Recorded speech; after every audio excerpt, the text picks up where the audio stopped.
36절로부터가 되겠습니다. 36절에서 41절까지를 같이 보시겠습니다. 며칠 후에 바울이 바나바더러 말하되 우리가 주의 말씀을 전한 각 성으로 다시 가서 형제들이 어떠한가 방문하자 하고 바나바는 마가라 하는 요한도 데리고 가고자 하나 바울은 밤빌리아에서 자기들을 떠나 함께 일하러 가지 아니한 자를 데리고 가는 것이 옳지 않다 하여 서로 심히 다투어 피차 갈라서니 바나바는 마가를 데리고 배 타고 구브로로 가고 바울은 실라를 택한 후에 형제들에게 주의 은혜에 부탁함을 받고 떠나 수리아와 길리기아로 다니며 교회들을 견고하게 하니라. 아멘. 사도행전 15장 36절부터의 말씀이 되겠는데요.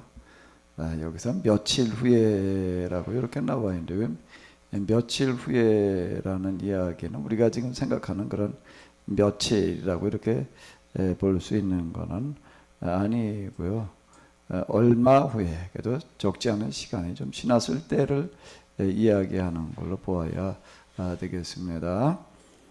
자, 바울이 바나바에게 뭐라고 이야기를 하는가 하면 우리가 주의 말씀을 전한 각 성으로 다시 가서 형제들이 어떠한지 한번 우리가 다시 방문을 하자. 이건 이제 1차 여행. 1차 여행은 지난번에 이제 우리가 봤던 거죠. 안디옥에서부터 떠나 구브로, 그리고 이제 또 여기 비스디에 안디옥, 이고니온, 루스드라, 도베 이렇게 이제 1차 선교 여행이라고 이렇게 얘기를 하는데 이때 세워졌던 교회들이 어떻게 지내고 있는지를 가서 우리가 다시 한번 돌아보자라고 이렇게 제안을 했다는 이야기가 되겠습니다. 그랬더니 바나바도 이제 찬성을 했는데 뭐라고 얘기를 하는가 하면 마가라고도 하는 누구요? 요한 마가 이제 이렇게 부르게 되는데요. 데리고 가자. 그런데 지난번 1차 선거 여행 때 바나바, 바울, 마가 셋이 갔었습니다. 그런데 셋이 갔다가 마가가 요 부분에서 밤빌리아라고 불리는 요곳에서 이제 여기 지금 비스데 안디옥까지는 걸어서 가야지 되는데요. 이 항로를 이렇게 보게 되면 그 당시로서는 여기가 굉장히 험하고 또 도적이 많고 이래가지고 좀 위험했다고 이제 그럽니다. 그러다 보니까 이 어린 마가가 지금 아마 한 20대 초반쯤으로다가 이렇게 되었으리라고 이렇게 보여지게 되는데 어쨌든 20대였을 거예요. 여기서 두려워가지고 혼자 그냥 배 타고 돌아와 버렸다라고 하는 우리가 지난번에 이렇게 봤었는데 이제 요 문제를 얘기를 하는 거예요. 지난번에 갔던 것처럼 또 우리 셋이 같이 가자라고 이렇게 얘기를 했더니 바울은 뭐라고 얘기를 하는가 하게 되면 바울은 밤빌리에서 자기들을 떠나 함께 일하러 가지 아니한 자를 데리고 가는 것이 옳지 않다라고 이렇게 얘기를 했다라고 하는 겁니다. 근데 여기 보게 되면 이런 구절이 있어요. 서로 심히 다투어 피차 갈라서니. 이 구절을 읽다 보게 되면 우리가 사실 좀 의문이 들어요. 이런 것까지 뭐하러 기록을 해놨을까? 사실 뭐 별 필요 없는 얘기거든요. 서집사님, 이걸 왜 기록을 했을까? 그 사람 사는 데가 다 비슷하다. 사람 사는 게 그때나 이때나 다 비슷하다. 그걸 얘기해 주려고. 그러니까 우리 저기 서집사님이 이렇게 보니까 누구도 옆에 와가지고 얘기하는 걸 원치 않으시는 것 같아요. 혼자만 얘기하고 싶은가 봐. 아무도 안 데려다 놓은 걸 보니까. 저기 복을 나눠 드리려고 했는데 뭐 복을 안 받겠다는데 굳이. 복을 나눠주려고 했는데 복을 안 받겠다 그런다. 그래도 혼자 다 받겠다. 혼자 다 받아가지고 나눠주겠다 그 얘기예요? 예, 맞습니다. 아, 예, 성경을 이렇게 보게 되면 사실 이런 내용까지 기록되어져 있는 게 금방 얘기하신 대로 그때나 이때나 사람 사는 게 비슷하다라고도 이렇게 할 수가 있겠지만 사실 맞아요. 우리가 너무 성경의 이야기들을 아주 이상화시켜 가지고서 이제 이렇게 보려고 하는 경우들이 이제 많이 있는데요. 또 요 이야기가 얘기하고 있는 것 중에 하나는 성경에 있는 사실 그대로를 기록해 놨다라고 하는 것들을 볼 수가 있고요. 사실 필요 없는 말 같은 것까지도 다 기록을 해 놓고 있는 것을 볼 수가 있습니다. 누가는 이거를 기록을 해 놓을 때에 자기가 지금 기록해 놓는 거가 후일 교회에서 계속 읽히리라고 하는 걸 알았을까요? 몰랐을까요? 서집사님, 자기가 지금 기록해 놓는 이런 기록이 후일 교회에서 계속 읽히리라는 걸 알았을까요? 몰랐을까요? 누가는?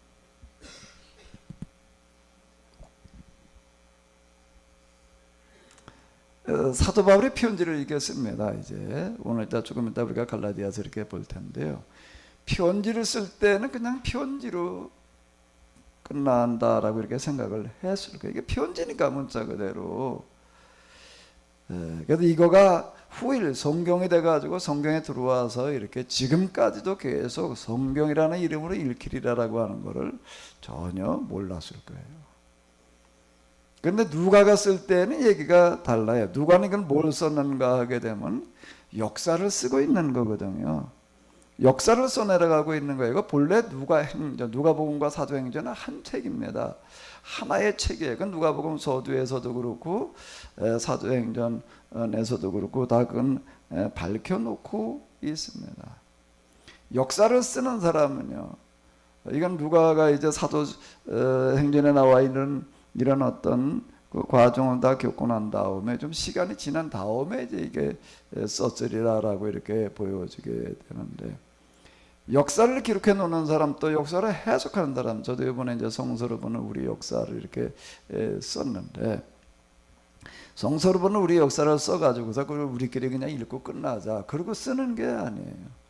역사서를 쓸 때는 지금 내가 써놓은 이거가 어떻게 되리라고 생각을 하는 거죠.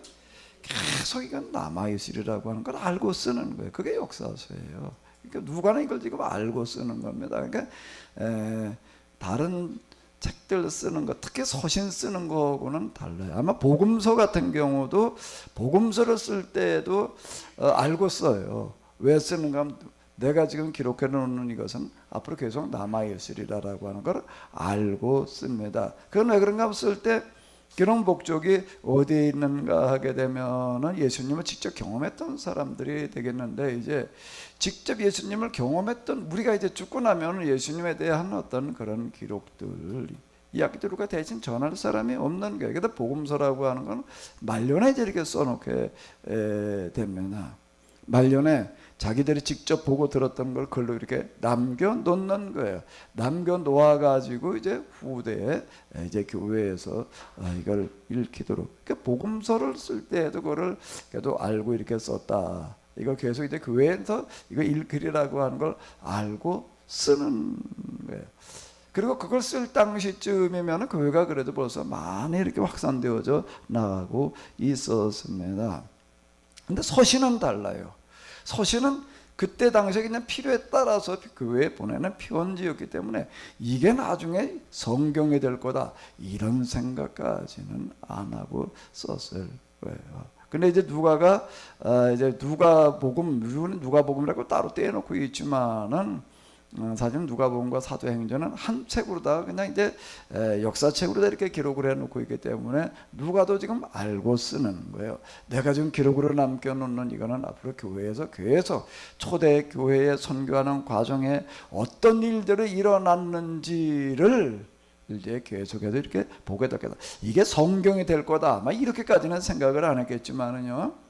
성경이 될 거다라고까지는 생각을 안 했겠지만은 이것은 계속 이제 초기 가는 기록으로다가 이제 남아 있을 거다라고 하는 것을 알았을 거예요. 그건 왜 그런가 하면 누가가 이것을 당시에 누구도 이런 걸 써놓는 사람이 없는 거예요. 초대교회 특히 사도 바울이 선교하는 과정들에서 무슨 일이 있었는지 그 이야기가 굉장히 중요한 이야기라고 그는 이제 이렇게 보이는데 누가는 그렇게 판단을 하는 겁니다. 특히 그게 뭔가 하면 이 복음이 어떻게 유대인의 경계선을 넘어가지고 이방인들에게까지 전해졌는가, 이런 과정에 대해서 이건 굉장히 중요하다라고 생각을 해가지고 이걸 기록으로 남겨 놓는 거예요. 알고 쓰는 겁니다.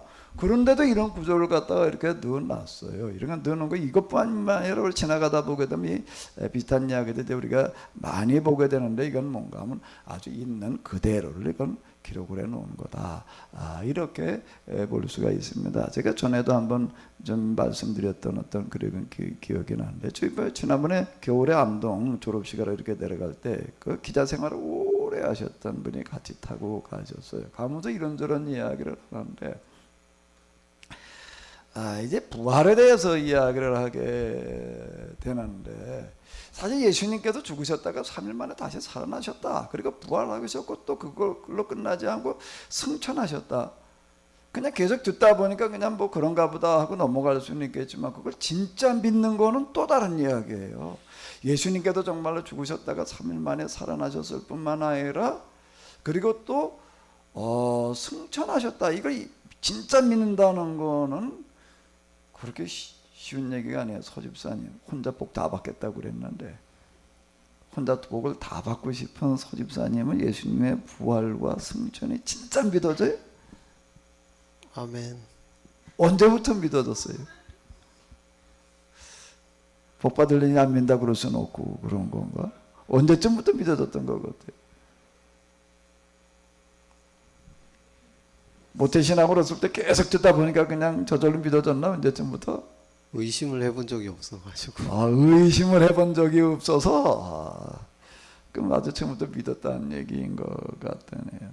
근데 그분은 뭐라고 이야기를 하는가? 자기는 40 넘어서 이제 그게 믿어지게 됐는데 그러면서 뭐라고 이야기를 하는가 하면 우리가 가지고 있는 복음서에 예수님께서 부활하시고 승천하셨다는 그 이야기를 이제 이렇게 읽어보니까 이거는 어떤 기록인가 하게 되면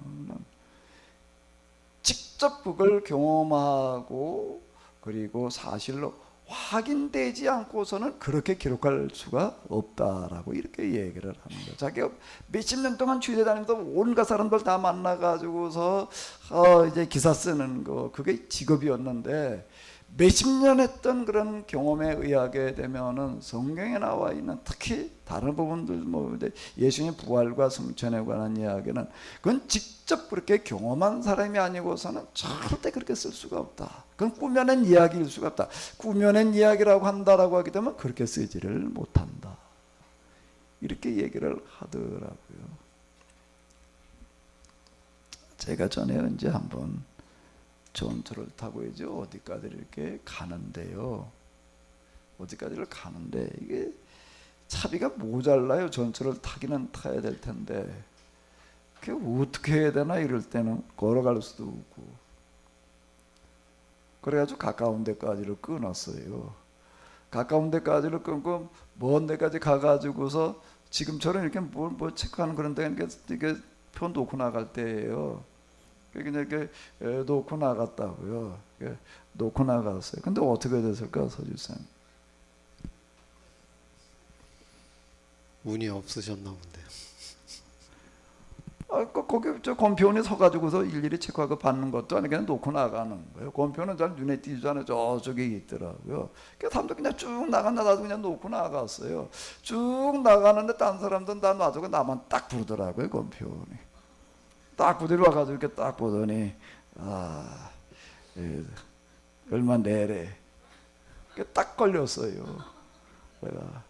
내가 두고두고 생각을 해봤습니다.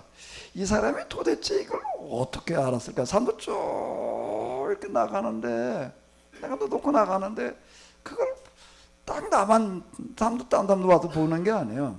내가 쭉 나가는데 내가 놓자마자 딱 가서 보더니 부르는 거예요. 딱 걸린 거예요. 어떻게 그 사람은 알았을까? 관심법을 가지고 있었을까? 언제 어디 이제 얘기하는 거 이렇게 보니까 쭉 사람들 그러고 나가는데 뭔가 조금 다르다는 거예요. 근데 처음에 다른 사람도 안 보이죠. 근데 맨날 그것만 쳐다보는 사람만 보이는 거예요, 이게요. 맨날 공표만 하는 사람은 하도 하다가 보니까 이제 달인이 돼가지고서 요 사람이 좀 속이고 있는지 아닌지가 보이는 거예요. 하도 하다 보면 그게 보입니다. 거의 똑같은 걸 이렇게 오랜 동안 몇십 년 한다는 거는 그게 무서운 건데요. 몇십 년 동안 하나 일을 한다는 거는 딴 사람이 보지 못하는 거를 보는 거예요. 그 사람들의 말이라는 건 참 중요한 겁니다. 지금 똑같은 얘기예요. 몇십 년 동안 취재해가지고서 글만 쓰다가 보니까 뭐가 보이냐면 다른 사람들은 안 보이는 게 보이는 거예요. 아, 이거는 사실의 기록이다. 사실이 아니라고 하면 절대 이렇게 기록할 수가 없다. 그래서 믿었대. 그래서 믿게 됐다. 이렇게 얘기를 하는 거예요. 이런 이야기들이 뭘 보여주고 있는가 하게 되면 사실이 아니게 되면은요, 여기 있는 사건들 하나하나가 사실이 아니게 되면 절대 이렇게 기록을 할 수가 없다라고 하는 것들을 이렇게 보여지고 있는 거다라고 이렇게 볼 수가 있는데요. 그래가지고 바나바는 누구를 데리고 마가를 데리고 배 타고 구브로로 가고, 바울은 누구를 데리고요? 신라를 택하는 형제들에게 주의 은혜에 부탁함을 받고 수리기아와 길리기아로 다니며, 이렇게 이야기를 하고 있습니다. 교회들을 견고하게 하니라. 여기는 수리아와 길리기아로 다니며라고 하는 그런 얘기는, 여기는 이제 사도 바울이 본래 처음부터 세워놓았던 그런 교회들은 아닌데, 안디옥, 다시 여기로 넘어가서 보도록 하겠습니다.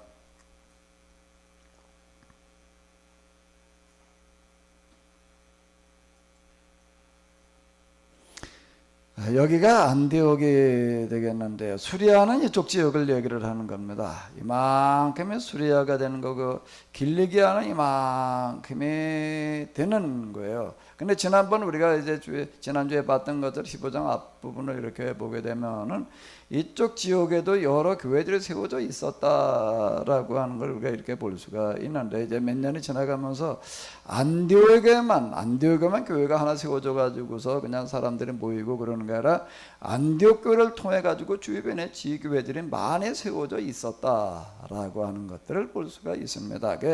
바나바와 마가는 배를 타고 지난번 1차 선교 여행 때처럼 구브로로 가서 구브로에 있는, 구브로에도 여러 이제 교회들이 세워졌으니까요.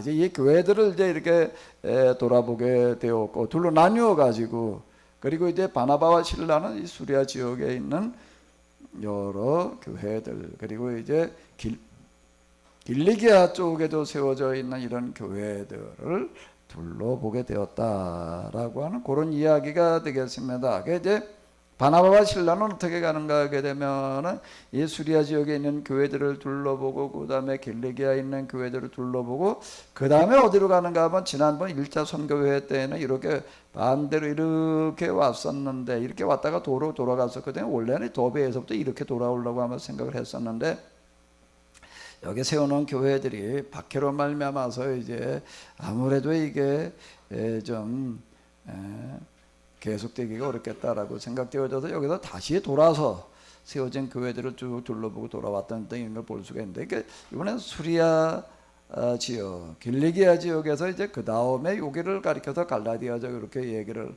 하게 되는데, 갈라디아라고 하는 지역은 굉장히 넓습니다. 근데 갈라디아라는 단어가 크게 쓰여져 있잖아. 여기 보게 되면 또 뭐 요 밑에 여기는 지금 쓰여지가 않는데, 요 갈라디아라고 하는 요 지역이 이렇게 굉장히 넓은데, 여기는 북갈라디아, 여기는 남갈라디아 이렇게 좀 구분해 가지고 이야기하기도 합니다. 그래도 남갈라디아 지역이 지난번에 세워졌던 교회들을 쭉 둘러보고 이쪽으로 다 항로를 이제 이렇게 잡게 됩니다. 여기 본래 에베소 쪽으로 가려고 그랬는데 이제 그게 상황이 여의치가 않아가지고 이제 못 가고, 또 이쪽으로 올라가 보려고 그러는데 여기도 또 이제 갈 수 없는 어떤 여건, 뭐 때문인지는 기록해 놓지를 않고 있습니다. 이걸 어떻게 해야 될까 그러다가 이제 마게도니아 사람의 밤에 이제 이제 환상 가운데서 손찌개 타는 것을 보고 이쪽으로 오라고 얘기한다라고 생각을 해서 이 바다를 건너가지고 이제 이쪽으로 가는 어떤 이제 이런 거를 이렇게 볼 수가 있습니다. 그거로 이제 2차 선거 여행 이렇게 얘기다. 사도 바울은 본래 여기 이쪽 지역 전도한 다음에 이쪽 지역 전도하고 그 다음에 이렇게 하려고 생각을 했어요. 그 다음에 로마, 그리고 그 다음에 이제 여기 이제 지도에 안 나오는데 스페인까지 가려고 그러는데, 요번에 저희가 이제 가는 지역이 여기 보게 되면 비잔티움이라고 이렇게 나와 있는데요. 여기를 가는 겁니다. 여기가 지금 이제 저희는 콘스탄티노플, 옛날에 이름은 콘스탄티노플이었어요. 지금 이름이 이스탄불. 지금은 옛날 이름이 비잔틴이라고 불렀고요. 이제 여기를 이제 수도로 정하고 난 다음에 이제 비잔틴 시대 이렇게 얘기를 하는 거예요. 그러다가 이제 콘스탄틴이 그 이름을, 자신의 이름을 따가지고 콘스탄티노플이라고 했다가 이제 지금은 이제 나중에 회교에 점령당하고 그러고 나면서 지금은 이제 이스탄불 이렇게 이제 부르고 있습니다. 이제 여기를 갔다가 여기서 이제 비행기로다가 이제 어디로 가는가 하면 요쪽이 여기가 되면 여기 이제 끝머리 조금만 나와 있는데요. 그래서 이란으로다가 이제 이렇게 가게 되는데요. 자, 지금 사도 바울은 어쨌든 여기서 이런 행로다 이렇게 가게 되었다라고 하는 겁니다. 그런 이야기가 지금 15장 마지막 부분에 나오고 있습니다. 수리기아와 길리기아로 다니며 교회들을 견고하게 하니라. 그리고 이제 16장으로 보게 되면 바울이 더베와 르수드라에도 이르매, 무슨 얘기인가 하게 되면 수리기아 길리기아를 거쳐가지고 더베와 르수드라까지 갔다라고 하는 거고요. 그 다음에 루스드라, 이고니온 이런 이야기들이 나오고 있습니다. 여러 성으로 다녀갈세, 이제 이렇게 얘기를 하고 있습니다. 여러 성으로 다녀갈서 예루살렘에 있는 장로와 사도들이 작정한 규례를 그들에게 주어 지키게 하니. 자, 이 얘기를 한번 같이 읽어 보시도록 하겠습니다. 자, 여기 한번 읽으시겠어요? 여러 성으로 다녀갈 때 예루살렘에 있는 장로와 사도들이 작정한 규례를 그들에게 주어 지키게 하니 이에 여러 교회가 믿음이 더 굳건해지고 수가 날마다 늘어가니라. 여기 예루살렘에 있는 사도와 장로들의 작정한 규례라고 하는 건 뭐죠? 그러니까 지난주에 본 거예요. 지난주에 본 건데 이방인들은 어떻다는 거죠? 할 일을 받거나 또는 먹는 것들을 특별히 먹고 그러거나 이러는 어떤 유대인들이 지키는 것과 같은 율법을 지키지 않고도 예수님을 믿을 수 있다. 이방인들은 그렇게 할 수 있다라고 하는 겁니다. 유대인들은 그냥 그대로 지켜라. 그러나 이방인들이 예수님을 믿기 위해서 유대인들이 지키고 있는 율법을 다 지킬 필요가 없다라고 결정이 되어진 거예요. 단지 그러면서 세 가지의 이제 규례를 정해 주었는데, 그게 뭐죠? 목매어 죽인 거, 그 다음에 우상의 제물, 음행을 멀리하라. 이 세 가지만 규정을 해서 요것만 지켜라라고 이렇게 얘기를 하는 그 결정을 이야기하는 겁니다. 자, 이제 요거를 다니면서 이렇게 쭉 가르쳐 주었다라고 하는 거야. 이에 이제 그러고 났더니 이제 교회에서 이제 우리가 이방인들이 예수님 믿으려면 이것만 지키면 되는구나, 이래 가지고 이제 어쨌든 신앙생활들을 잘 하게 되었다라고 하는 그런 이야기가 이제 이렇게 되겠습니다. 자, 이제 그러고 나서 그 다음에 이제 2차 선거 여행으로다가 이제 여기 나오는 거예요. 드로아에서 배를 타고 사모드라게로 직행하여 네아폴리로 가고 그 다음에 빌립보로 갔다라고 하는 이야기에는 무슨 이야기가 되는가 하면 여기에 와가지고서 드로아는 여기를 말하는 겁니다. 여기서 배를 타고 여기를 가리켜서 마게도니아 이렇게 불러요. 밑에는 그리스 이렇게 부르고 이건 마게도니아 이렇게 불렀는데, 마게도니아 사람들이 밤에 환상 가운데 손짓하는 것을 보고 여기에 들어와서 배를 타고 여기 항구 도시가 네아폴리라고 하는 게 있는데 여기에 내려가지고 빌립보로 갔다. 그래서 빌립보, 이제 데살로니가, 베레아, 아테네, 고린도로 가는 몇 년 동안에 이제 요게 아마 한 2년 남짓의 그런 시간이 걸렸으리라 그렇게 보여지게 되는데요.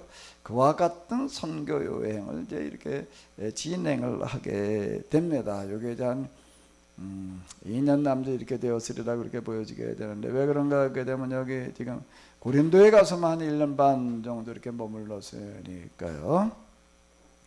자, 이제 이런 과정, 여기서 이제 2차 선교를 이렇게 주르륵 떠나가지고 여기쯤 어디 가서 있는 동안에, 여기에 가 있는 동안 언제쯤이었으리라고 이렇게 이제 생각이 되어지게 되는데, 그게 이제 사도 바울은 소문을 통해 가지고 이쪽 갈라디아에 있는 지역 1차 선교 여행 때에 여기에 있는 교인들이 어떻게 신앙생활을 하고 있는지에 대해서 이제 소문다 이렇게 좀 들었다라고 이렇게 보여지게 됩니다. 그래가지고 여기에다가 이렇게 편지를 이렇게 써보내게 되는데, 그 지금 우리가 가지고 있는 갈라디아서라고 하는 것은 요 시기에 쓰여지게 됩니다. 갈라디아서는 1차 선교, 2차 선교 여행에서 쭉 지나가지고 이제 마게도니아, 이제 지금 여기는 그리스라고 부르는데 그 다음은 아가야라고 불렀습니다. 아가야, 이쪽 지역에 가 있을 언제쯤이라고 이렇게 추정이 되어지는데, 그때 뭘 썼는가 하게 되면은 갈라디아서를 쓰게 됩니다. 요 갈라디아서를 좀 같이 이제 보시도록 하겠습니다. 갈라디아서를 이렇게 보려고 한다라고 하게 되면 요걸 좀 더 두면서 읽어야지 돼요. 요 시기쯤에 이제 사도 바울이 이런 필요 때문에 갈라디아서를 썼구나라고 하는 것을 이제 이렇게 생각하면서 읽어야지 되는데, 일단 1절에서부터 5절까지를 한번 먼저 보시도록 하겠습니다. 사람에게서 난 것도 아니요 사람으로 말미암은 것도 아니요 오직 예수 그리스도와 그를 죽은 자 가운데서 살리신 하나님 아버지로 말미암아 사도된 바울은 함께 있는 모든 형제와 더불어 갈라디아 여러 교회들에게 우리 하나님 아버지와 주 예수 그리스도로부터 은혜와 평강이 있기를 원하노라. 그리스도께서 하나님 곧 우리 아버지의 뜻을 따라 이 악한 세대에서 우리를 건지시려고 우리 죄를 대속하기 위하여 자기 몸을 주셨으니 영광이 그에게 세세토록 있을지어다. 아멘. 이거 그냥 인사예요. 편지 인사입니다. 편지 인사인데, 소집사님 복을 나눠 받지를 않고 혼자 다 받고 싶어하는 소집사님, 마이크 좀 잡으시오. 이 편지지가 5절까지가 인사거든요. 뭐가 좀 특징이야. 일단 뭐가 딱 눈에 띄었어요. 어디?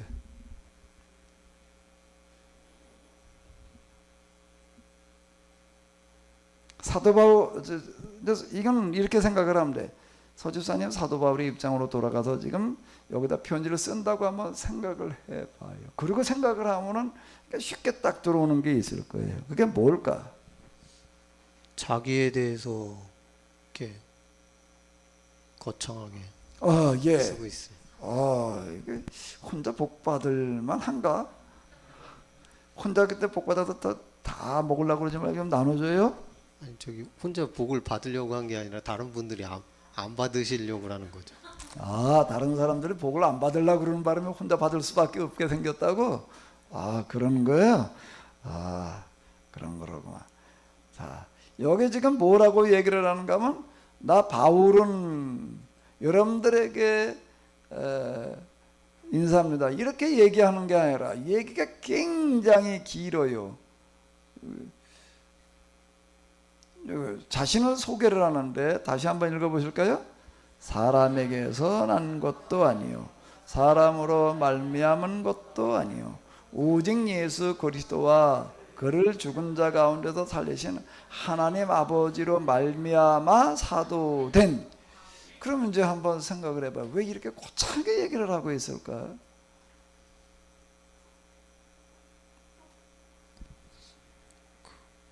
자기의 그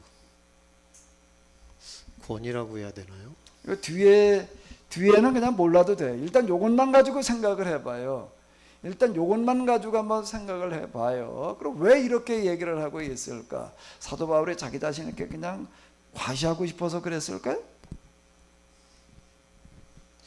자기가 어떤 사람인가를 말해 어떤 사람인가를 자기의 말해주는데 어떤 사람일까? 자기의 직분이 그런 요 걸 구절에서만 딱 이렇게 나온 것만 보면 일단 뭐를 좀 추정할 수가 있겠어요.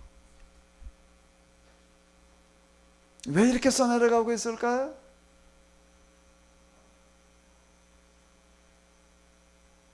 사람에게서 난 것도 아니요 사람으로 말미암은 것도 아니요 오직 예수 그리스도와 그를 죽은 자 가운데서 살리신 하나님 아버지로 말미암아 사도된 굉장히 길게 나가고 있습니다. 아마 이거를 현대 성경으로 본다라고 하게 되면은 이렇게 얘기를 하셨어요. 사도인 나 바울은 이제 얘기가 좀 다른데 이렇게 나는 이 사도직을 이렇게 이제 얘기를 하고 있어요. 현대 성경에서는 나는 이 사도직을 어떤 단체나 대리자에게서 받은 것이 아닙니다. 예수 그리스도와 그분을 죽은 자 가운데서 다시 살리신 아버지 하나님께 직접 받은 것입니다. 이제 이걸로 보면 조금 좀 더 쉬울 수 있는데 왜 이렇게 말을 했을까? 직접 받은 것입니다. 이 말을 왜 했을까? 이것만 가지고 생각을 해봐요.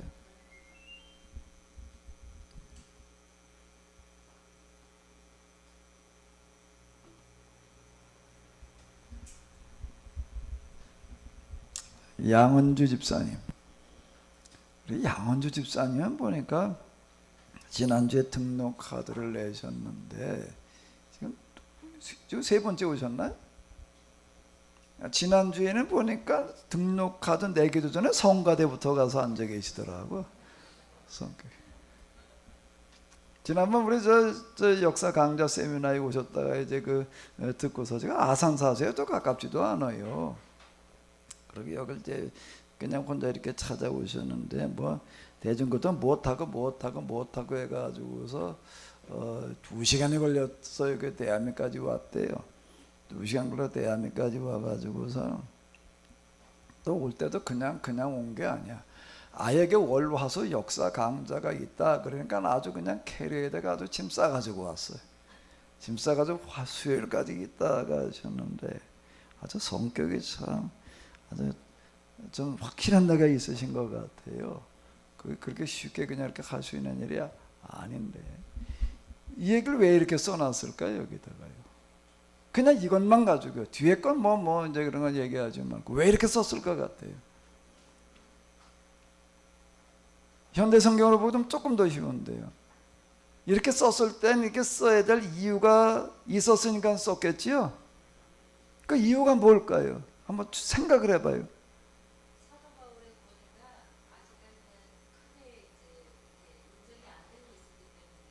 네.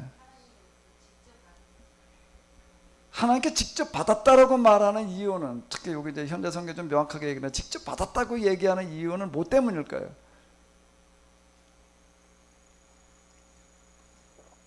일단 사도라는 게 무슨 뜻이죠? 사도라는 뜻이 뭘 사도라고 그러는 걸까요? 누굴 사도라고 그랬을까요? 예수님의 제자 이래 놓게 되면 이제 이게 사도라는 뜻하고는 조금 얘기가 달라요. 제자라는 말과 사도라는 말은 달라요. 제자라는 것은 예수님을 따르는 사람이면 다 제자 이렇게 부르는 거예요. 예수님을 따르는 사람 그럼 다 제자고요. 사도라는 말은 누굴 사도라고 그러는 걸까요? 그 중에서 예수님을 따르는 사람 가운데에서 누구만을요? 예수님께서 직접 세워놓으신 12 제자만을 사도라고 부른 거예요. 12 제자만을 사도라고 이렇게 불렀다라고 하는 겁니다. 사도라는 이름은 그와 같은 거다라고 하는 건데 여기 이제 사도라는 이름이 바나바도 사도라고 부르는 부분이 있고 또 누구도 사도라고 이제 얘기하는 부분이 있는가 하게 되면은 바울도 사도 이제 이렇게 얘기를 하는 게 특히 특히 이제 바나바는 좀 그렇게 크게 우리가 그렇게 이제 사도라고 부르지를 않지만은 바울 같은 경우 이제 사도 바울, 꼭 이제 사도라는 말을 그냥 바울 이렇게 부르지 않고 대부분 다 사도 바울 이런 표현을 써가지고 이렇게 부릅니다. 이제 자, 그럼 요거까지만 가지고 한번 이제 생각을 해봐요. 다시 한번 얘기를 해보세요. 그럼 이 말을 왜 쓰고 있을까요?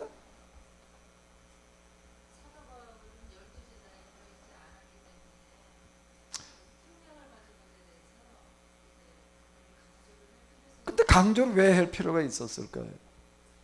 강조 그걸 왜 해? 그냥 사도 바울 그러고 있으면 끝나는 얘기지. 왜 그걸 강조를 했을까요? 요 말을 이렇게 하는 거는요. 왜 그랬을까? 아직도 그러니까 바울에 대해서 믿음이 없는 사람들이 있었다는 거 아니에요? 요 얘기 자체는 바울은 사도가 아니다라고 얘기하는 사람들이 있었다는 것을 말하는 거예요. 바울은 사도가 아니다. 이렇게 얘기하는 사람들이 있었기 때문에 이 말을 쓰는 거예요. 이 부분이 이제 굉장히 중요한 부분이 됩니다. 이 부분이요. 지금 그건 뭐 이렇게 그걸 가지고 그렇게 자꾸 뭐 길게 얘기하고 있느냐, 그냥 뭐 간단하게 얘기하고 끝나면 될 노릇을 그렇게 얘기를 하는데 이게 굉장히 중요한 얘기예요. 이 부분이요. 이제 이 부분의 사도행전 그리고 그의 신약성경 그 복음을 이해하는 데 있어서는 아주 굉장히 중요한 이야기가 되는 건데요. 바울을 사도라고 인정하지 않는 사람들이 있는 거예요. 인정하지 않는 사람들이 있어요. 이 사람들은 뭐라고 얘기를 하는가 하게 되면은 바울은 누구라는 게 사도가 아니다. 그렇기 때문에 이 사람이 가르치는 것은 예수님께서 말씀하신 것과 같다고 이야기할 수가 없다. 개인의 의견일 뿐이다. 이렇게 얘기하는 사람들이 있었던 거예요. 이 얘기가 왜 이렇게 중요하냐 말에 이제 이렇게 볼 수가 있는데요. 사도라는 요 단어는 예수님께서 이 세상에 계실 때에는 제자들 갔을 때 12제자 그냥 이렇게 이제 불렀어요. 그런데 예수님께서 돌아가시고 난 다음에 주로 이제 뭐라고 불렀는가 하면 12제자 이렇게 부르지 않고 사도라는 단어를 주로 이제 이렇게 사용을 하게 됩니다. 왜 사도라는 단어를 사용을 하게 되는가? 이분들은 예수님께서 특별히 구별해서 뽑아 놓으셨을 뿐만 아니라 3년 반 동안은 예수님을 따라다니면서 같이 숙식을 하는 거예요. 같이 숙식을 하면서 3년 반을 따라다녀서 그러니까 예수님께서 또 이 사람들한테는 특별하게 교육을 시켜 놓으신 부분이 있습니다. 그래서 이분들은 누군가 하면 예수님께서 직접 가려 뽑아 놓으셨고 특별히 다른 사람들에게는 얘기하지 않았던 많은 부분들을 이분들에게만 특별히 가르쳐 놓은 게 있는 거예요. 특별히 가르쳐 놓은 게 있어 가지고 이 부분요. 예수님께서 이 사람들에게 뭐 해 놓은 게 있었다고요? 특별히 가르쳐 놓은 게 있다라고 하는 겁니다. 그래서 이 사람들이 가르치는 것은 곧 예수님께서 가르치는 것과 같다. 요렇게 되는 거예요. 그러니까 사도라는 요 단어는 곧 예수님의 권위와 일반으로 다 이렇게 통했습니다. 그래서 사도 그러면 이건 요 시대에는 대단한 게 그래서 어떻게 이제 요 시기를 구분을 하는가 하게 되면은요. 시간이 좀 지나고 난 다음에 지난 날의 역사를 구분을 해가지고 불러야 되잖아요. 우리가 무슨 고려시대, 무슨 뭐 신라시대, 조선시대 이렇게 하는 건 뭐냐? 그럼 무슨 시대라고 이렇게 이름을 붙여가지고 부르는데 교회를 갖다가 구분할 때에는 제일 처음에 무슨 시대라고 부르는가 하면 예수님 시대 이렇게 부릅니다. 예수님께서 오셔서 계셨던 시대인데 그건 30년까지예요. 30년까지는 예수님 시대라고 불러요. 그 다음 시대는 뭐라고 불러야 될까요?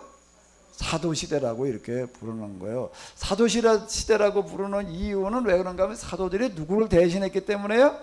예수님의 권위를 대신했다 그래가지고 사도시대. 근데 이때에는 이 사도들의 이야기하면 그건 곧 예수님의 이야기. 어느 누구도 거기에 대해서 뭐라고 이야기할 수가 없을 만큼 큰 권위가 이렇게 되었습니다. 큰 권위가 되었는데 이제 바울이 왜 자꾸 자신도 사도라고 이렇게 얘기를 하는가 하면 처음부터 사도라는 말을 그는 쓰지는 않았을 거예요. 그냥 다니면서 이렇게 복음 전했는데 어떤 사람들이 있는가 하면 사도 바울이 다니면서 복음을 전하는 거기에 우리가 지난번에 이렇게 보게 되면 예루살렘에 내려온 사람들 뭐 이렇게 얘기하는 사람들이 있었잖아요. 그러니까 유대인들, 그냥 일반 예수님 믿지 않는 유대인들은 뭐 그건 더 얘기할 것도 없고, 예수님을 믿고 있는 유대인들 가운데서 어떤 사람들이 있는가 하게 되면 이 사람은 사도가 아니다. 사도는 예수님께서 세우는 12명만 사도인데 이 사람은 사도가 아닌데, 그렇기 때문에 이 사람이 하는 이야기는 그렇게 믿을 수 있는 게 아니다. 이렇게 얘기하는 사람이 있었던 게 교회 바깥에서 그렇게 얘기하는 사람이 아니라 교회 안에서 그렇게 이야기하는 사람들이 이제 있는 거예요. 근데 지금 우리가 사도행전 15장에서 우리가 이제 이렇게 지난주에 보았던 그런 회의의 내용을 이렇게 보게 되면은 어떤 사람이 유대로부터 내려와 형제들에게 가르치되 모세 율법대로 할례를 받지 않으면 구원받지 못한다. 이래가지고 바울과 여기 이제 여태까지는 교회에서 바나바가 이름이 앞에 나왔어요. 이거 굉장히 중요해요. 이런 거예요. 근데 여긴 누가 먼저 나오죠? 바울 및 바나바 이렇게 나오고 있습니다. 그런데 이렇게 얘기를 하는 것에 대해서 반대하는 선봉에 선 사람이 누구라는 거예요? 바울이라는 이야기가 되는 거예요. 그래서 바울이 더 이거는 아주 명확하게 반대를 했다라는 그런 뜻이 되는 겁니다. 그래가지고 이제 어떻게 했는가 하게 되면 이 바울과 바나바를 예루살렘으로 보내가지고 사도들한테 가가지고도 도대체 이거 우리가 어떻게 될지를 우리가 이제 결정을 부어가지고 오자 이래가지고서 예루살렘 회의라고 하는 게 이렇게 시작이 되어졌어요. 그래가지고 거기서 이제 결정이 된 게 뭔가 하게 되면은 이방인들은 예수님을 믿겨서 할례를 받을 필요가 없다. 그리고 유대인들이 지키는 율법을 다 지킬 필요가 없다. 세 가지만 지키면 돼. 이렇게 이제 결정이 난 겁니다. 결정이 나서 이제 그걸 가지고 이제 사도 바울은 이제 이건 내 개인적인 의견만이 아니라 뭔가 하게 되면 사도회의에서 결정을 해준 거다라고 이렇게 얘기를 했다라고 하는 겁니다. 그래서 지금 여기 16장에 보게 되면 그래가지고 이제 요 얘기가 나오는 거예요. 요 얘기가 여기 굉장히 이제 중요한 문제였다라고 해가지고서 이렇게 얘기를 하는 건데, 이 여러 성으로 다녀갈 때 예루살렘에 있는 뭐라고 나오죠? 사도와 장로들이 작정한 규례를 그들에게 주 지키게 하니, 이렇게 얘기를 합니다. 내가 가르치는 이렇게 말하는 게 아닌 거예요. 이제는 자신이 그렇게 얘기를 하기는 먼저 그런 말을 꺼내놓기는 했지만은 이제는 결정은 사도회의에서 또 그리고 장로들과 같이 모여가지고 결정을 했기 때문에 여기서 결정된 사실이다라고 이렇게 이야기를 지금 하고 있는 겁니다. 그런데도 불구하고 어떻게 되는가, 이런 결정이 났는데도 예루살렘에 있는 이런 사람들, 바리새인 출신이었던 사람들은 주로 이제 바울이 세워놓은 그런 교회마다 다니면서 뭐라고 이야기를 하는가 하면, 이 사람은 예수님의 12 사도가 아니다. 그러니까 이 사람이 가르치는 것은 잘못된 거다. 다시 어떻게 해야 되는가 하게 되면 너희가 또 예수님 믿으려고 한다라고 하게 되면 할례를 받고 율법을 지켜야 된다라는 식으로 다 이렇게 얘기하는 사람들이 있었던 거예요. 이런 문제 때문에 사도 바울은 뭐라고 이야기를 하고 있는가 하게 되면은 여기다 요 말을 쓰고 있는 거예요. 요 문제 때문에 이렇게 쓰는 거예요. 뭐라고 쓰고 있죠? 사도인 나 바울은, 요 말을 쓰고 있는 겁니다. 나도 뭐라는 얘기예요? 사도다, 이렇게 얘기를 하는 거예요. 왜 그렇지 않으면 이제 이걸 뭐 어떻게 해볼 방법이 없어요. 요 이유 때문에 스스로 사도라고 생각하고 처음부터 사도란 말을 그가 쓰고 있었던 거잖아요. 이런 문제가 제기되다 보니까 이제 할 수 없이 그는 뭐라고 얘기를 하면, 나도 뭐라는 얘기예요? 사도다. 이렇게. 그럼 언제 너는 그러면 예수님으로부터 또 하나님으로부터 사도로 임명을 받았느냐라고 하는 그런 문제가 이제 얘기가 되는 거예요. 그러니까 나는 이 사도직을 어떤 단체나 대리자에게서 받은 것이 아닙니다. 예수 그리스도와 그분을 죽은 자 가운데서 다시 살린, 누구예요? 예수 그리스도와 그분을 죽은 자 가운데서 달리 살리신 하나님 아버지께 어떻다는 거예요? 직접 받았다라고 이렇게 이야기를 하고 있는 거예요. 이건 내가 사도회의에서 이 사람도 사도라고 인정하다 그렇게 받은 게 아니라는 겁니다. 또는 장로들로부터, 장로도 회의로부터 그렇게 위임받은 것도 아니다. 어떻게 된다는 거예요? 부활하신 예수님으로부터, 또 그리고 예수님을 부활하게 하시는 하나님으로부터 나는 직접 받은 거다라고 이렇게 이야기를 하고 있는 거예요. 그 이후 바울은 스스로를 뭐라고 얘기를 하는가? 나도 뭐다? 사도다. 이렇게 이야기를 하게 되는 거예요. 그 사도라고 이제 말하지 않을 수가 없게 되었다라고 하는 이유 때문에 이제 스스로 자칭 사도 이제 이렇게 이제 얘기를 하는 거예요. 자칭 그냥 내가 스스로 부르고 싶은 그런 거가 아니라 이건 뭔가 하게 되면은 예수님과 그리고 하나님께 나를 직접 보내셨다라고 이렇게 이야기를 하고 있습니다. 그러니까 여기 지금 이렇게 보게 되면은 15장 14장이 되겠는데요. 13.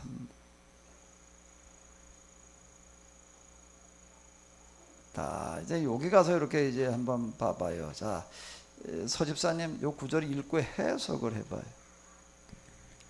두 사람이 성령의 보내심을 받아. 또 여기 보게 되면 성령이 이르시되. 자, 이 구절을 왜 썼을까? 그런 일이 있었으니까 썼지. 물론 그런 일이 있으니까 써요. 그러니까 그런 일이 있었으니까 쓰는데 쓸 때는 있었다고 해가지고 다 써놓는 게 아니에요. 제가 말씀드렸잖아요. 제가 우리나라 역사를 쓰느라고요 많은 걸 읽습니다. 제가 고조선에 관한 것만 얼마를 읽었냐면 3,000페이지 정도를 읽었어요. 고조선에 관한 거 3,000페이지 이상, 4,000페이지 정도 읽었을 거예요. 어마어마하게 많은 양의 4,000페이지라고 하는 양은요. 그 읽은 거니까 다 쓰는 게 아니에요. 그 중에서 내가 필요하다라고 생각되는 것만 골라가지고서 지금 거기다 이렇게 좀 이렇게 써놓는 어떤 이런 거예요. 그런 일이 있었다고 다 기록하는 건 아니에요. 그걸 쓸 때는 이유가 있는 거예요. 내가 오거든 하나하나 쓸 때 그걸 통해서 내가 뭔가를 말하려고 하는 게 있는 것만 갖다가 내가 이렇게 써놓는다고요. 그럼 요걸 왜 썼을까? 그게 그 인간의 그 사람의 그 일이 아니라 이 하나님께서 하신 일이라는 걸 강조해요. 지금 이방인 선교라고 하는 거 그리고 사도 바울이 하는 이 모든 것들은 그의 개인적인 생각과 계획에서 나온 게 아니었다라는 걸 계속 이렇게 얘기해 주려고 하는 이유가 여기에 있는 거예요. 그런 이유 때문에 요 구절을 갖다가 이렇게 놓는 겁니다. 성령께서 이르시되 내가 불러 시키는 일을 위하여 누구와 누구를? 바나바와 바울을 따로 세우라. 그래서 요 구절 때문에 그 이후 바나바와 바울은 이방인 선교를 위해서, 이방인 선교의 신학을 위해서 성령께서 이와 같이 특별히 불러주셨다. 그래가지고 요것 때문에 사도 바나바, 사도 바울. 바울도 바나바도 사도라는 그런 표현이 요 구절 때문에 이제 그 위에 쓰이게 되는 게. 두 사람의 누구의 보내심을 따라? 성령의 보내심을 받아. 요렇게 지금 이야기를 하고 있는 겁니다. 자, 다시 이제 여기로 넘어와 보도록 하겠습니다. 그래서 그는 이렇게 얘기를 할게 사도인 나 바울이라고 하는 거를 그냥 이러이러하니까 나도 이제 사도라고 주장하지 않으면 안 되겠다 이래가지고 한 거는 아니에요. 나도 내가 본래 이런 걸 하려고 그랬던 것도 아니고 그런 생각이 있었던 것도 아닌데 특별히 하나님께서 나를 불러가지고 부르셔서 내가 이런 일을 하게 됐다라고 하는 것을 이야기하게 돼서 사도인 나 바울 이렇게 이야기를 하는 겁니다. 나는 이 사도직을 어떤 단체나 대리자들에게 받은 것은 아니고 직접 예수님과 하나님으로부터 받았다 이렇게 이야기를 합니다. 이 부분이 이제 바울 서신 읽어 내려갈 때는 굉장히 중요한 비중을 차지하게 됩니다. 특별히 뭔가 하게 되면 저희 갈라디아서 그리고 로마서를 읽어 내려갈 때는 그런데요. 자, 그럼 이 구절을 왜 이렇게 다 강조를 하고 있는가? 강조하고 있는 거, 강조할 이유가 있는 거예요. 물론 다른 사람들 사도라고 인정하지 않으니까 이제 그러기도 하지만은요. 그 다음 거를 위해서 이제 그런 건데요. 자, 이제 6절로부터를 한번 읽어 보시기 바랍니다.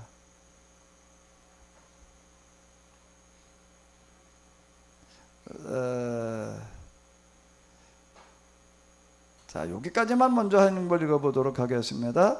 그리스도의 은혜로 너희를 부르신 이를 이같이 속히 떠나 다른 복음을 따르는 것을 내가 이상하게 여기노라. 다른 복음은 없나니 다만 어떤 사람들이 너희를 교란하여 그리스도의 복음을 변하게 하려 함이라. 무슨 얘기일까요? 이 얘기가요, 예루살렘에서 오는 사람들이 어떻게 하고 있는 거예요? 다른 복음이라는 건 뭘 말하는 걸까요? 복음이라는 건 예수님에 관한 소식을 복음이라고 그러는 거예요. 유대인들의 율법에 관해서 얘기하는 걸 그걸 복음이라고 부르지는 않았습니다. 여기서 복음이라고 얘기를 할 때는 예수님에 관한 말씀을 가리켜 복음이라고 그러는데, 다른 복음은 뭘 얘기를 하는가 하면 예수님을 믿더라도 할례를 받아야 된다, 유대인들이 지키고 있는 율법을 지켜야 된다, 이렇게 얘기를 하는 거를 요 시기에 그걸 다른 복음도 이렇게 얘기를 하는 거예요. 사도 바울이 기껏 다니면서 이렇게 갈라디아 지역에, 주로 갈라디아 지역에서 그런 일이 많이 벌어졌는데, 이제 예수님을 믿으려고 한다라고 하지 이방인들은 할례 받을 필요가 없다, 유대인들이 지킨 율법을 다 지킬 필요가 없다, 그 필요한 거 세 가지만 지키면 돼, 이렇게 얘기를 해놨는데, 그런데 와가지고 그게 아니다 이렇게 또 얘기하는 사람이 있었다라는 이야기가 이제 이렇게 되는 거예요. 그럼 더 할례를 받아야 된다, 다른 율법을 지켜야 된다, 유대인처럼 율법을 지켜야 된다, 이렇게 얘기하는 사람들이 있었는데 하도 그러는 사람은 이제 있는 거예요. 그래서 이제 사도 바울은 뭐라고 얘기를 해? 다른 복음은 없나니, 이건 너희를 교란시켜 가지고 그리스도의 복음을 변하게 하려 함이라. 자, 요게 요 구절을 한번 보세요. 한번 읽어보시기 바랍니다. 그리스도의 복음을 변하게. 사도 바울은 여기서 뭘 보는가 하게 되면, 이 복음이 여기서 이게 변질이 되게 되면은 이거는 심각한 문제가 있다라고, 심각한 문제가 된다라고 이렇게 보게 되었다라고 하는 겁니다. 그래서 그는 어떻게 얘기를 하는가 하게 되면은 이렇게 얘기를 하고 있습니다. 자, 한번 읽어보세요. 그러나 우리나 혹은 하늘로부터 온 천사라도 우리가 너에게 전한 복음 외에 다른 복음을 전하면 저주를 받을지어다. 우리가 전에 말하였거니와 내가 지금 다시 말하노니 만일 누구든지 너희가 받은 것 외에 다른 복음을 전하면 저주를 받을지어다. 이렇게 이야기를 하고 있습니다. 그러면서 이렇게 또 얘기를 하고 있어요. 내가 사람들에게 좋게 하랴 하나님께 좋게 하랴. 사람들에게 기쁨을 구하랴 내가 지금까지 사람들의 기쁨을 구하였다만 그리스도의 종이 아니니라. 요 구절 속에는 서집사님 빨리 마이크를 잡고, 요 구절은 뭘 암시해 주고 있는 걸까요? 내가 하는 그 말들이 하나님의 뜻이라는 걸 강조하기 위해서. 지금 요 구절만 가지고 이렇게 딱 놓고 본다라고 하게 되면 사도 바울이 얘기하는 것처럼 말하는 사람이 다수일까요? 아니면은 예루살렘에서 온 사람들이 얘기하는 것처럼 이방인들도 예수님 믿으려면 할례도 받고 율법을 지켜야 된다고 생각하는 사람이 다수라는 얘기일까? 누가 다수일까? 어느 쪽이 다수라는 얘기죠? 사람들에게 좋게 하랴 하나님께 좋게 하랴. 사람들에게 좋게 하랴라는 건 뭘 말하는 거예요? 대부분의 사람들이 어떻게 생각한다는 거예요? 이방인이라고 하더라도 유대인처럼 할례도 받고 율법을 지켜야 된다라고 말을 하고 있다라고 걸 얘기하는 거예요. 대부분 다 그렇게 생각을 하고 있는 거예요. 그러니까 하나님께 좋게 하라라는 건 뭐라는 얘기예요? 근데 그건 하나님의 뜻이 아니라는 거예요. 그러니까 이렇게 지금 사도 바울이 얘기하는 것처럼 얘기하고 있는 사람은 거의 없는 거예요. 거의 없고 다 이렇게 생각을 해요. 그건 왜 그랬을까요? 왜 그러면 다 지금 이방인들도 예수님 믿으려고 한다라고 하게 되면은 어떻게 해야 된다고? 할례도 받고 모두 지켜라? 율법. 왜 그렇게 대부분 다 그렇게 생각을 할까? 왜 그렇게 생각을 할까? 왜 대부분 다 왜 그럴까? 지금 우리가 볼 때 이상하게 보여요. 근데 그 당시로 돌아가 보면 아주 간단한 얘기예요. 왜 그렇게 생각을 할까요? 다가 누구예요? 그렇게 얘기한다면 대부분 다 유대인인 거예요. 대부분 다 유대인인 거예요. 이 사람들. 그러니까 결정하는 사람들이 이렇게 생각하는 다 유대인인 거예요. 그러니까 그 사람들은 그냥 너도 우리 예수 믿으면 다 우리처럼 이렇게 해. 그냥 이렇게 생각을 하는 거예요. 그렇게 너무 쉽게 그냥 신앙생활을 하려고 그러면 안 돼. 이렇게 얘기를 하게 되는 겁니다. 그게 다수예요. 절대 다수. 그런데 하나님께서 원하시는 건 그게 아니었다라고 바울은 이렇게 생각해요. 바울은 이방인일까요? 유대인일까요? 그 바울은 그래서 이렇게 얘기를 하는 거야. 나로 얘기할 것 같으면 나도 유대인 중에 유대인이요. 이 말은 내가 유대인이 아니기 때문에 내가 이 말을 하는 게 아니라 그 사람이 그런 말을 하는 이유는 여기에 있는 거야. 나는 유대인 중에 유대인이요. 또 뭐라고요? 그 다음 뭐라고요? 바리새인 중에 바리새인이요. 그러니까 누가 바리새인 출신들이 주로 이렇게 얘기를 하는데 나도 얘기할 것 같으면 바리새인 중에서도 어떻다? 그건 아주 율법을 지킨 사람, 아주 나도 제일 철저하게 시킨 사람들. 또 바리새인 중에서도 또 누구라고요? 가말리엘 문화생에다 이렇게 얘기를 하는 건 그 요즘으로 얘기를 한다라고 하게 되면은 최고 학부를 나온 사람이다. 바리새인이 되는 최고의 학부를 나오는 게 바리새인. 가말리엘이라고 하는 그런 이제 라피가 있었는데 그게 이제 최고 유명한 사람이에요. 그 당시에 난 그분의 제자다 이렇게 지금 얘기를 하고 있는 거예요. 내가 유대인이 아니어서 내가 이렇게 얘기하고 있는 게 나도 어느 누구 못지않은 유대인이지만은 이게 하나님의 뜻이기 때문에 나는 이렇게 얘기를 한다. 그래가지고 그 얘기가 이제 나는 유대인 중에 유대인이요 바리새인 중에 바리새인이요 가말리엘 문화생이다. 이렇게 얘기를 하는 건 바로 여기에 있는 거예요. 나도 이전에는 이 사람들이 잘못된 줄로 알고 내가 박해하는 일에 앞장섰던 사람이다. 이런 표현을 왜 쓰고 있는가? 바로 이제 이런 부분 때문에 그러는 거예요. 그러면서 그는 이야기를 하는 겁니다. 뭐라고 해요? 다른 복음은 없다는 겁니다. 다른 복음은 없나니 우리나 혹은 하늘로부터 온 천사라도 우리가 너에게 전한 복음 외에 다른 복음을 전하면 저주를 받을지어다. 우리가 전에 말하였거니와 전에도 내가 그렇게 말했지만 내가 그 다시 말한다. 내가 지금 다시 말하노니 만일 누구든지 너희가 받은 것 외에 다른 복음을 전하면 뭐가 있을지어다? 이거 참 쉽지 않은 얘기를 하는 겁니다. 자, 요런 건 얘기 속에서 이렇게 보게 되면은 그 시기에요. 많은 기독교인들이 있습니다. 그 유대인들 가운데 예수님의 12 제자를 비롯해 가지고서 우리가 보는 바와 같이 3,000명, 5,000명 범죄 많은 기독교인이 있는데 이 복음이 이제 유대인에게도 이방인으로 나가게 될 때 이방인들이 예수님을 믿게 해서 어떻게 해야 되느냐라는 이런 문제에 있어서 지금 우리가 생각하고 있는 것처럼 우리가 할례 받을 필요 없이 유대인들이 지킨 율법 그거 다 지킬 필요 없이 단지 우리가 그 정신을 지키면 된다. 그러니까 이제 그 이면적인 의미, 표면적인 의미 이렇게 이제 구분해 가지고 얘기를 하고 있습니다. 표면적인 유대인이 아니요 이면적인 유대인이니 이렇게 얘기를 하고 있습니다. 할례도 육체에 받을 것이 아니라 마음에 받아야 된다. 이렇게 얘기를 해 나가는 어떤 이런 건데요. 율법 자체를 그냥 무시하거나 율법 자체를 지키지 않아도 된다는 얘기는 율법이 본래 말하려고 하는 정신을 지켜야 된다라고 이렇게 이야기를 하는 건데요. 그런데 놀랍게도 초대교회에 이렇게 보게 되면 이런 문제에 대해서 이렇게 명확하게 이런 문제에 대해서 얘기하고 있는 사람이 사도 바울 거의 혼자였다라고 하는 것을 볼 수가 있습니다. 이제 우리가 사도행전을 쭉 읽어 내려가다가 보게 되면 누가라는 사람이 사도행전을 이렇게 수르르 써내려가는데 사도행전이라고 하는 것은 사실 사도들의 행전이기는 하지만은요 그거 앞부분에 있어서는 12 사도들이 중심이 돼가지고 예루살렘에서 어떻게 복음이 전해졌는가라고 하는 것을 이제 기록을 하고 있지만은 13장 아까 이제 이방인적의 복음을 전하러 나가는 그런 이야기들 이후에 이렇게 보게 되면 사도들의 행전이 아니라 바울 행전이에요. 거의 다 바울의 이야기만 기록을 해놓고 있습니다. 그걸 기록할 당시에 누가가 다른 사도들이 어떻게 활동을 했는지를 몰라서 그러는 게 아니에요. 이번에 우리가 이제 여기 이란을 가는데 이렇게 보게 되면 거기에 예수님의 12 제자 가운데 2명의 무덤이 있다고 그래놨다는가? 여침당원 시몬하고 또 한 사람 뭐 다대워요?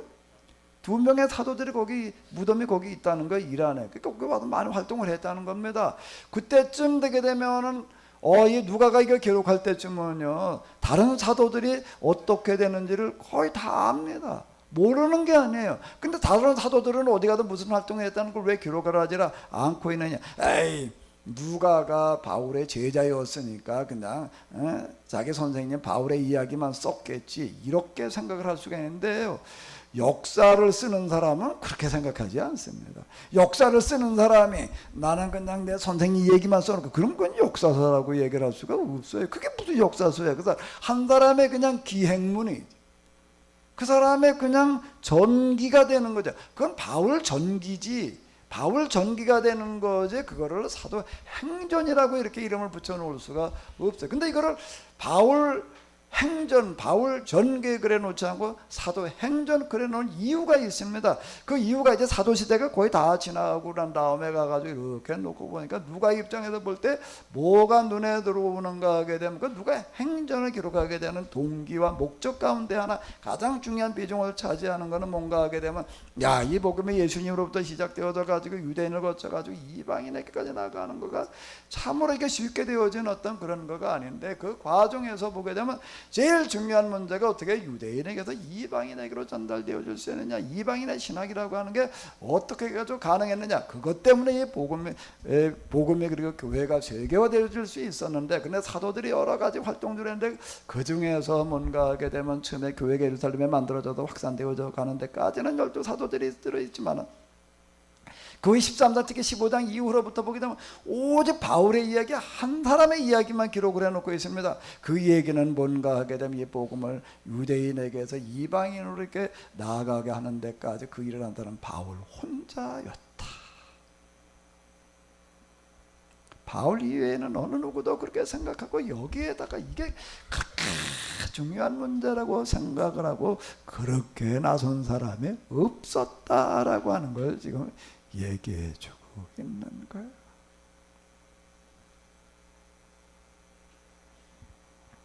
역사를 이렇게 쭈르르 보게 되면 많은 사람들이 그냥 새로운 어떤 거를 가지고 좀 이렇게 나가면 좋을 텐데요. 그런데 중요한 고비마다 이렇게 보게 되면 한 사람이 중요한 일을 하는 것을 볼 수가 있습니다. 한 사람이요, 한 사람. 바울 한 사람, 그는 이렇게 얘기를 하는 거예요. 사람에게서 난 것도 아니오 사람으로 말미암은 것도 아니오 오직 예수 그리스도와 그를 죽은 자 가운데서 살리신 하나님 아버지로 말미암아 사도된 바울은 다른 복음은 없나니 우리나 혹은 하늘로부터 온 천사라도 우리가 너에게 전한 복음에 다른 복음을 전하면 저주를 받을지어다.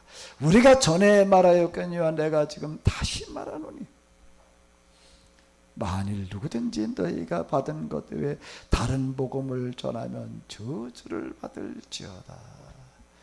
자, 이렇게 써내려가고 있습니다.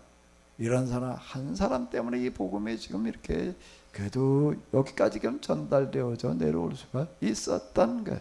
누가는 그거를 보는 겁니다. 이 사람의 역할이 그만큼 중요했다. 이게 정확한 판단이었어요. 사도 바울도 참으로 중요한 그런 역할을 해나왔지만은 그를 지켜보았던, 그리고 사도 바울이 죽고 난 다음에 좀 꽤도 적지 않은 시간이 지난 다음에 누가복음과 사도행전을 기록했으리라라고 이렇게 추정이 되어지게 되는데 누가는 이렇게 판단하고 있는 겁니다. 사도 바울이라고 하는 사람 한 사람 때문에 이 복음이 유대인의 장벽을 넘어서 이방세계 멀리 전 세계에 전파되어질 수 있었다. 그거를 기록해 놓는 책이 누가복음, 특히 사도행전이 되겠습니다. 그 이후 교회에서는 그런 얘기 안 합니다. 일반 세상 역사가들이, 일반 누가복음에서 누가가 사도행전 쓰면서 이렇게 써놨어요. 일반 세상 역사가들 가운데도 어떤 사람들은 기독교인이 아닌 사람, 기독교인이 아닌 사람의 세상 역사를 써내려가는데 세상 역사 가운데서 이렇게 보니까 제일 큰 영향을 미치는 게 기독교예요. 기독교가 온 세상을 뒤바꿔 놓는 어떤 그런 일을 했거든요. 이 기독교라고 하는 게 도대체 어떻게 해가지고 여기까지 이렇게 온 세상에 전파되어져 가지고 세상을 뒤바꿔 놨나라고 하는 걸 일반 교회 신학자들이나 기독교인 역사가가 아닌 기독교인이 아닌 역사가들을 갖다 연구를 합니다. 기독교는 도대체 어떻게 가지고 이렇게 전 세계에 영향을 끼치게 되었냐? 아, 기독교라고 하는 거가 전 세계에 이와 같이 영향을 끼치게 된 것은 누구 때문인가 하면 바울 때문이다. 그래가지고 이 사람들은 세계 역사를 써내려가면서 문화사, 사상사, 철학사를 써내려가면서 뭐라고 쓰는가 하면 기독교는 바울의 종교다. 제가 처음에 그 철학사를 읽으면서 이 구절 읽었는데 기독교는 바울의 종교래. 기독교가 누구의 종교예요? 예수님의 종교예요? 바울의 종교예요? 그래, 바울의 종교래. 아, 이게 굉장히 거슬리더라고요. 이 사람 부하는 사람들이 이따구로 써놨나 잘 이해를 못했습니다. 근데 제가 이거를 이해하는 데까지는 좀 시간이 많이 걸렸는데요. 이야, 이 사람 참 정확하게 봤다. 사도 바울이 아니었다라고 한다면 이 복음은 절대로 유대교의 한계를 벗어나지 못하고 유대교 내에 갇혀 있었을 것이다. 그런데 이 사람으로 말미암아 이 기독교는 유대교에서 벗어나 가지고 전 세계의 종교가 될 수가 있었고 전 세계에 영향을 끼칠 수가 있었다. 그래가지고 기독교를 바울의 종교 계속 이렇게 부르는 것을 볼 수가 있는데요. 한 사람이 어떻게 생각으로 어떻게 판단을 내리느냐라고 하는 거 이만큼 중요한 영향을 끼칠 수 있다라고 하는 겁니다. 구약에서는 바울과 같은 역할을 하는 사람이 누굴까요? 모세. 그래서 또 뭐라고 부르는가 하면 구약 성경 유대교를 뭐라고 부르냐면 뭐라고 부를까요? 모세의 종교라고 이렇게 얘기를 해요. 모세의 종교를 역사가들은 그렇게 얘기를 합니다. 구약성경 유대교는 모세의 종교고 신약성경은 누구의 종교고? 바울의 종교고. 자, 이렇게 얘기를 하고 있습니다. 이제 우리가 또 한 번 이 교회가 거듭나고 바른 방향으로 가기 위해서는 누군가 또 이와 같은 역할을 하는 사람이 필요하다라고 하는 겁니다. 이 자리에 와 계시는 여러분들이 그런 사람 되시기 바랍니다. 사실 내일 저희가 출발을 하게 되는데요. 시간이 갔지만 조금만 더 말씀을 드릴게요. 우리 이제 장권사님이 어떤 무슨 일 때문에 이란을 몇 번 갔다 오셨어요. 갔다 오시고 그러고 나가지고서 이제 거기와 뭐 여러 가지 협약을 하는 가운데 이란과 우리나라의 교류를 좀 어떻게 확대해 놓는 거가 앞으로 이제 국익이라든지 기타 등등에 이제 많은 도움이 된다. 이란이 우리가 가지지 못한 많은 것들을 가지고 있고 이제 그러기 때문에 우리가 가지지 못한 거 많은 거라고 하는 주로 이제 자원 뭐 이런 것들이 되는 거고. 그리고 이란을 가서 그 사람들하고 주로 얘기를 해보니까 이 사람들은 우리나라에 대해서 굉장히 호의적이다. 라고 이렇게 얘기를 그 사람들은 뭐라고 얘기를 하는가 하면 너희와 우리는 뿌리가 같다 이렇게 얘기를 한다는 게 우리도 천산단명 넘어왔다 이렇게 얘기를 한다라고. 천산단명이 중국 여기 그 사람도 안산이라고 부른다며.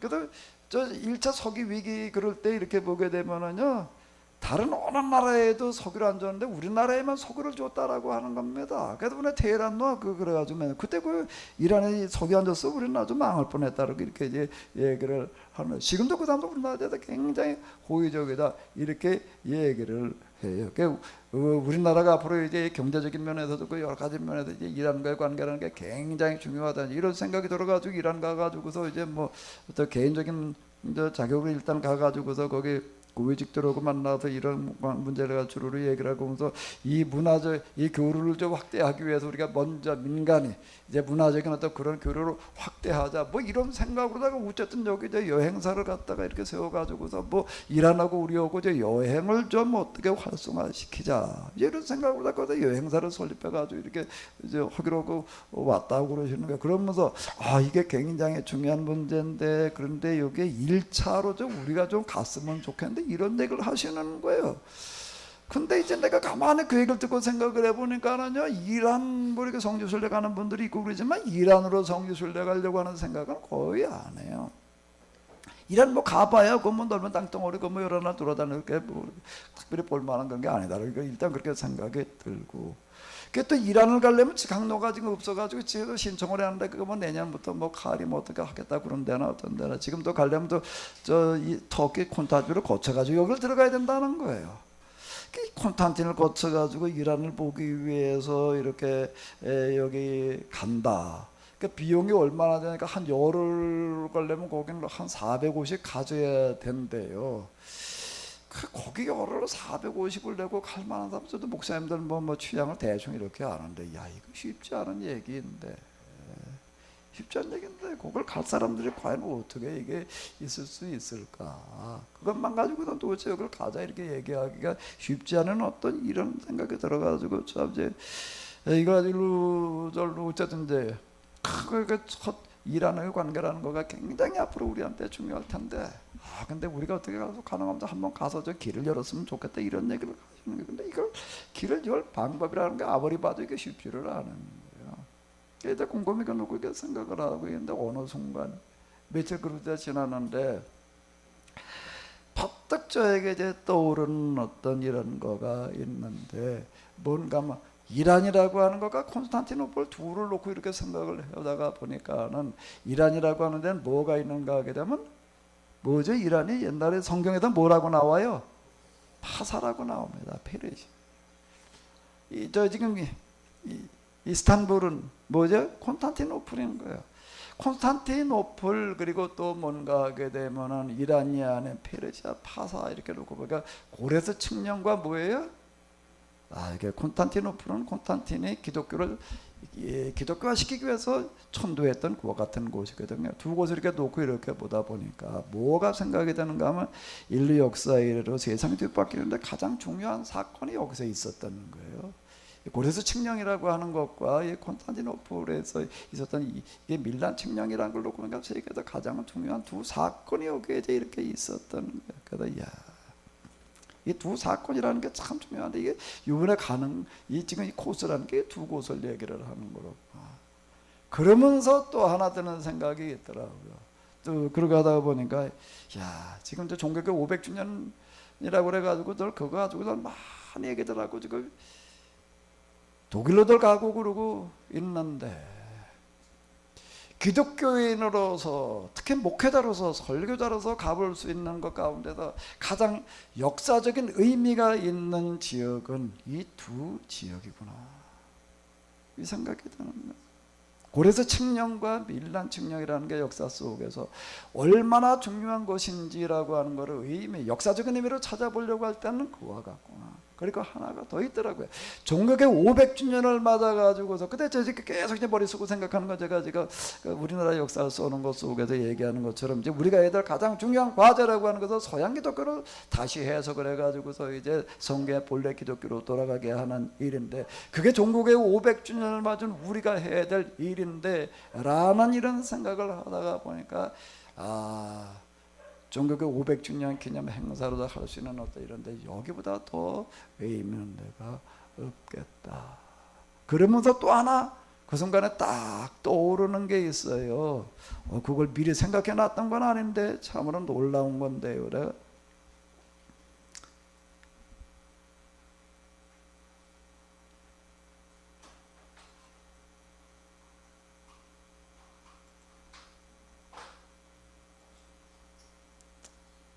이게 예레미야서 51장이라고 하는 것은 예레미야가 이제 주변 나라들을 특히 바벨론에 대한 그런 멸망을 선언하는 그런 심판의 내용이 되는 건데, 거기에 보게 되면 이런 구절이 있습니다.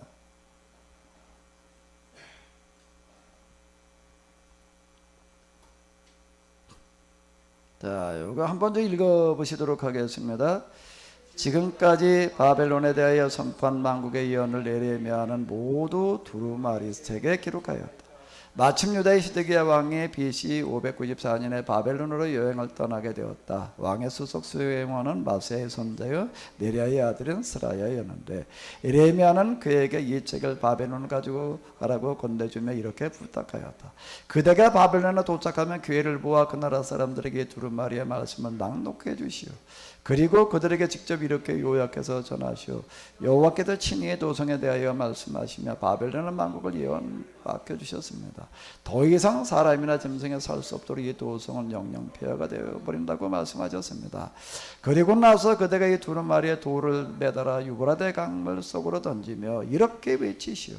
이 두루마리가 강 속으로 가라앉는 것처럼 바벨론 도성은 멸망의 신면 속으로 가라앉아 영영 다시는 떠오르지 않을 것이다. 주께서 그들에게 재앙을 퍼부으시기 때문에 그들은 이 세상에서 영원히 사라질 것이다. 여기서 예레미야의 말씀, 예언의 말씀 끝났다. 요 구절이 다 떠오르는 거예요. 그러면서 제 마음속에 이 여행의 이 과정이라는 게 하나님께서 이게 예정해 놓으신 거라고 보여지는구나. 그러면서 제가 제 마음속에 이번에 여기 이 바다 여기 가가지고 여기가 이제 비단티온인데 요 에게해라고 하는 데가 그리스 문명의 출발입니다. 그렇기 때문에 에게해 주변에서 여기 이제 여기 트로이의 목마 드로아라고 하는 데가 있어요. 그 트로이. 여기 이제 트로이 문명, 요쪽 문명, 여기 이제 에게를 중심으로 해가지고서 서양 문화가 만들어져가 그 서양문을 기반으로 해가지고 아주 기독교가 세워졌기 때문에 기독교 가지고 잘못 간 거예요. 무슨 생각이 드는가 하게 되면 서양 문화가 시작되어졌던, 그리고 알렉산더라는 사람이 여기서부터 이제 군사 5만여 명 이끌고 이제 동방 원정에 나서게 됩니다. 그러면서 그리스 문화가 헬라화 되어지는 시대가 오는 거예요. 여길 건너간 거예요, 지금 여기. 이 바다에 가가지고서 뭐를 선언해야 되는가 하게 되면은 서양 종교, 잘못되는 이 헬라 철학 위에 세워진 서양 종교가 잘못되어진 거, 이제 그걸 이제 끝장을 내고 이제 새로운 시대를 열어가야 될 텐데, 그 제가 지금 해석하는 게 지금 그거거든요. 그거를 여기 가가지고도 종교가 500주년을 맞아가지고도 여기서 선언해야 되는 것이로군요. 하나님께서 이거를 지금 말씀하신 거예요. 이런 생각이 드는 거예요. 그래가지고 이건 하나님께서 예정해 놓으신 것이다, 그런 생각이 들어요. 한 팀은 30명이어야 된다. 근데 30명이 이게 쉽지 않을 것 같더라고요. 근데 어떻게 얘기 꺼내서 이러이러하다라고 했더니 어렵게 힘들지만 딱 30명이 지금 이렇게 이제 찾는데요. 내일 떠나게 되는데 저는 사실 그냥 여행 뭐 성지순례 간다는 어떤 그런 게 아니라 이게 두루마리 제가 아주 써놨습니다. 지금 두루마리가 여기서 펼쳐놓으면 저 뒤에까지 갈 만큼 썼어 내가. 서양 기독교 2000년의 제목을 내가 아주 낱낱이 내가 기록을 했어요. 네? 그게 길더라고요. 내가 두루마리를 읽고 내가 이제 선언하려고 그래요. 서양 종교는 여기까지다. 이제부터 동방에서 새로운 시대를 열어가야 된다. 하나님께서 이번에 예정을 해주셨다라고 제가 이렇게 생각을 하는데요. 저 위에서 기도해 주시기 바랍니다. 그래서 제가 코아마로 야훼라고 하는 거 여호와께서 가라사다라고 이런 지금 화법으로 이렇게 선언하는 어떤 그런 게 있는데, 제가 참 이제 그걸 하나님 경험하는 과정에 잠깐 경험하고서요, 그걸 쓸 일이 없었어요. 그냥 쌤은 할 때 그저 간접적으로 내가 얘기했지 1인칭 화법으로 제가 얘기한 적이 없었고 그러는데요. 제가 이렇게 두루마리를 하나 써야 되겠구나 그러고 앉아가지고 쓰기 시작하는데 놀랍게도 제가 또 하나 경험하는 건 뭔가 하면 이게 1인칭 화법으로다가 이게 쓰여지는 거야. 1인칭 화법으로 쓰여지는 거 내가 쓰려고 해서 쓰여지는 거 아니에요. 그 마음이 되지 않으면 안 돼요. 여태까지 내가 1인칭 화법으로 쓸 수 있는 어떤 그런 상태가 되어진 게 처음에 경험할 때 그때 이외에는 뭐 그렇게 뚜렷하게 주어지지 않는데, 이번에는 그게 제가 주어져 가지고서 제가 두루마리로다가 이렇게 기록을 해 놓았는데요. 이제 예레미야가 했던 것처럼 이번에 이게 이 두루마리를 이제 서양 기독교를 대표하는 그런 신학자들의 이제 글 목차를 갖다가 빼놓으니까 그거 목차만 해도 책 한 권에 80페이지더라고요. 목차만 80페이지. 그거와 더불어 가지고 이제 이 서양 철학이 시작되어졌던 이 바다에다 던지자. 그리고 뭐라고 선언하려고 그러는가 하게 되면 똑같은 얘기. 이 두루마리가 강물 속으로 가라앉는 것처럼 서양 기독교, 잘못 갔던 기독교, 멸망의 시면으로 가라앉아 영영 다시는 떠오르지 않을 것이다. 이 비슷하게 선언하자. 그리고 제가 기록을 해서 지금 가지고 가려고 그러는데요. 이를 위해서 좀 같이 기도해 주시기 바랍니다.